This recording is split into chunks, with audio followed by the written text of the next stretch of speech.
বলছি তো স্যার আমরা কিছু একটা ব্যবস্থা করে দেন যাতে আমার ঘর সংসারটা হয়। কিন্তু যেটা আছে স্বামী মদের নেশায় বুড় হয়ে আছে, সে কিছুই বুঝতে পারছে না।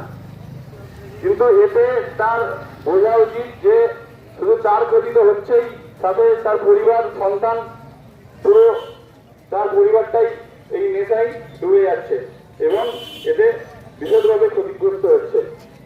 তাই আজ আপনাদের সবাইয়ের কাছে আমাদের নির্বাণ থানা তথা বাঁকুড়া জেলা পুলিশের পক্ষ থেকে এটাই অনুরোধ যে আপনারা দৃঢ় প্রতিজ্ঞ হন যে এই বিভিন্ন মাদক দ্রব্য সেবন আর করবেন না, এটা থেকে সবাই বিরত থাকবেন এবং সমাজকে এবং পরিবারকে সকলকে বোঝাবেন যে এর খারাপ দিকটাই আছে, এর ভালো দিক কিছু নেই। তাতে